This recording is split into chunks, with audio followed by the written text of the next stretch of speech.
Honourable Parakura Horomia. Mr. Speaker, the Marine and Coastal Legislation Takutai Moana Bill is the Foreshore and Seabed Legislation Part 2. I've listened to the previous three speakers and they have certainly covered most of those issues relevant. I'd like to thank those people involved in the first part of this bill when the foreshore and seabed legislation came back and had to withstand the terrain and quite understandably of our people, Māori.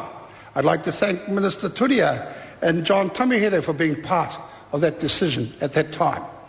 And that everybody seems to want to move on is quite rightly and respectfully where we need to get. But there are some questions that need to be asked.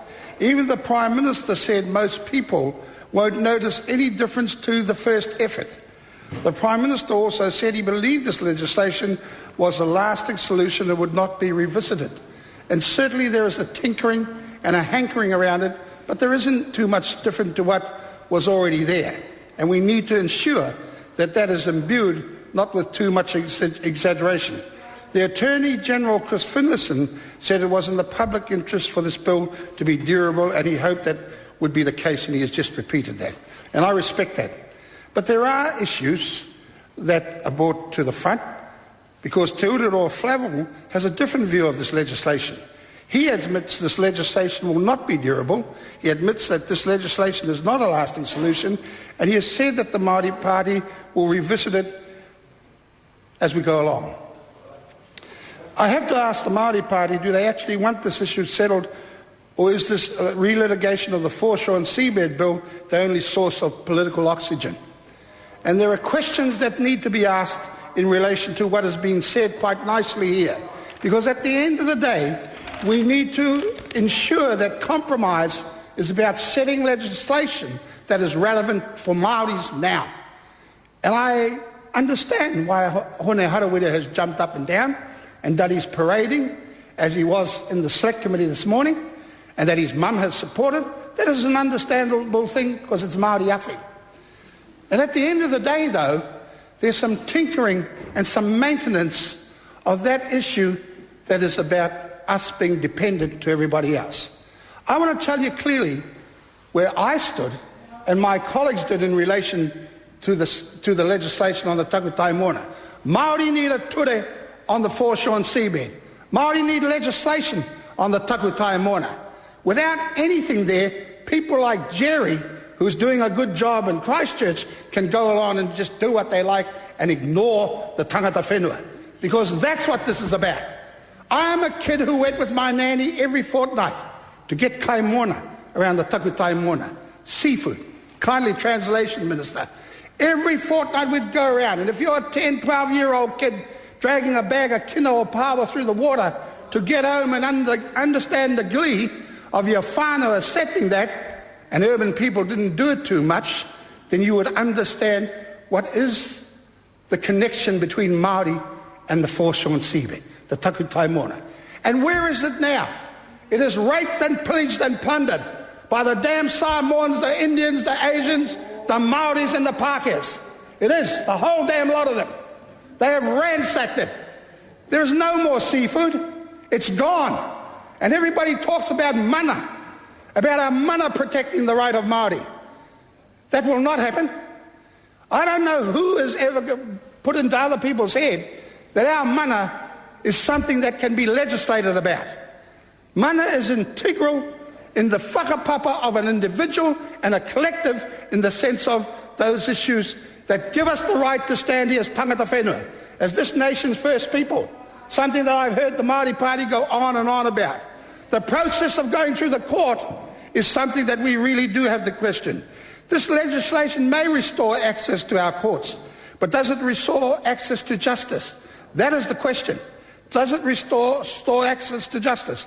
If not, why not? Because that was what was promised by the Māori Party. What is a customary title anyway? Because at the end of the day, Māori mana is not something that can be pervaded. But the opportunities, which are about money, and I'm not somebody about money, the new aquaculture industry, all of those things that Māori them get left out of, is something that you need a ture. When we leave this great bastion tonight that writes this legislation and that we banter against each other across the house. We will go out and drive out of here on the left-hand side of the road. And the other people coming this way will drive on the right-hand side of the road. Most of that land was flogged off Māori in this town here.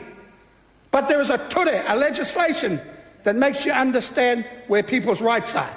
And that's what the Foreshore and Seabed Bill was always about. I'm glad it gets debated. I'm not glad that there's indifference, but I'm glad that we're trying to be so nice to each other to get it to a better place for all New Zealanders. But let's not kid ourselves about what it will do for Māori, because that's why we did it, and that's why I understand the Māori do it, the Māori Party do it, but let's be clear on it. Because there are other issues.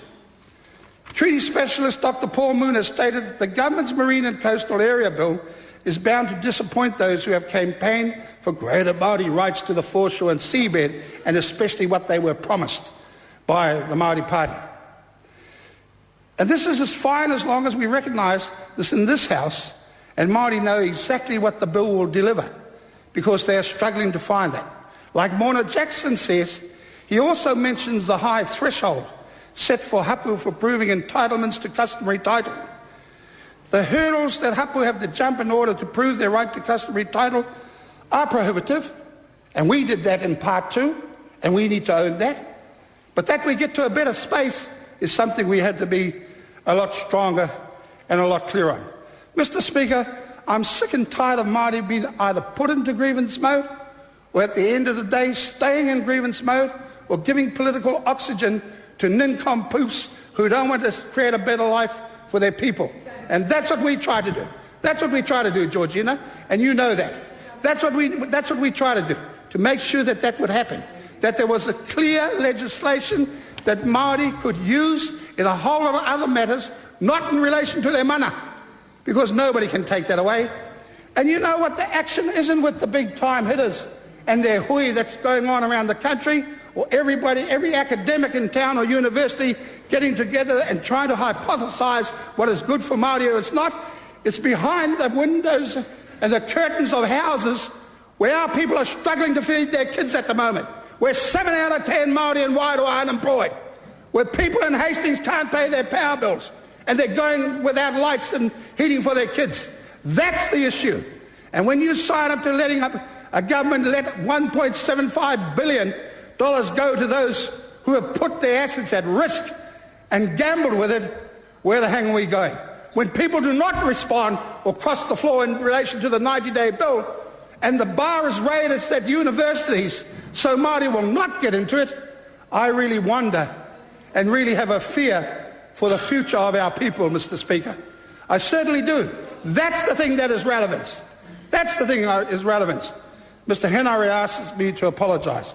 He does enough of that in the meeting without bringing it here. The legislation will do nothing to change that reality and may in fact have exasperated Māori inequality. The controversy around this legislation, and Mr. Henare is dead right about the 9 years that we were in there, and that we sat outside there when our whānau came up the road and looked them in the eye and they threw sand with us. And then when that member was the Minister of Māori Affairs for a short term, because he had a practice that was relevant to the foreshore and seabed, he was a great waka jumper. And he had the papers on his table in relation to the Ngāti Upper Settlement and what was being pushed through to try and exact the position that would give freehold title. And what did he do? Nothing. Nothing. He did nothing. And at least we stepped up to the mark. And if we hadn't put the things up, Mr. Henare, that your government is going to make it better, then we would not be discussing it. And those issues have drifted off. And we do want to have goodwill in relation to this, to the Select Committee Minister, and we certainly want to make sure it gets to a better place. But I think we do need to clarify and differentiate between some of the huffing and puffing in relation to what Māoris want and what the rest of New Zealand wants. And Māoris generally are supportive of what the rest of New Zealanders want. Here's some simple logic for you. Most of the motor camps that are still open around the foreshore and seabed are owned by who? By the Maoris. The rest of them generally sold them off and speculated on them. And I have a worry about the rate value for the sections of families who have lived at Porongahau for a long, long time. That's what should be debated. That's what should be encapsulated.